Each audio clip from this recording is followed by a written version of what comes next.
চলুন আপনাদেরকে আজকে সিলেট জাফলং জিরো পয়েন্টের কিছু তথ্য শেয়ার করি। আমি এখন অবস্থান করছি জাফলং জিরো পয়েন্টে। আপনারা কেউ যখন জাফলং বা সিলেটের যে কোনো ট্যুরিস্ট স্পটে ঘুরতে আসবেন তখন স্থানীয় লোকালদের বিভিন্ন ধরনের দোকান দেখতে পারবেন। বিশেষ করে সেখানে নামি দামি ব্র্যান্ডের কসমেটিক্স আইটেম, চকলেট এবং অন্যান্য জিনিসপত্র পাওয়া যায়। যা দেখছেন সব ইন্ডিয়ান প্রোডাক্ট।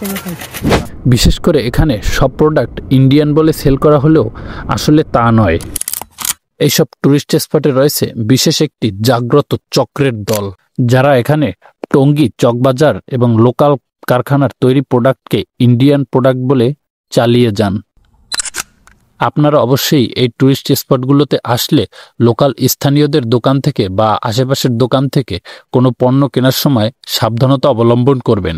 পণ্যর সিল এবং প্যাকেজিং দেখে অবশ্যই যাচাই করে নেবেন পণ্যটি আসল কিনা। এক্ষেত্রে আপনি অনেকাংশেই নকল পণ্য এড়িয়ে আসতে পারবেন।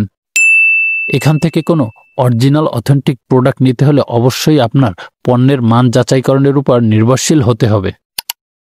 এখানে আপনি এ সকল পণ্য ব্যতীত পাথরে নকশা করা ঘর সাজানোর মতো অনেক ধরনের পণ্য সামগ্রী পাবেন। আজকের ভিডিওটি কেমন লাগলো অবশ্যই কমেন্টে জানাবেন, আর পরবর্তী ভিডিও পেতে লাইক, ফলো করে সাথে থাকবেন। ধন্যবাদ।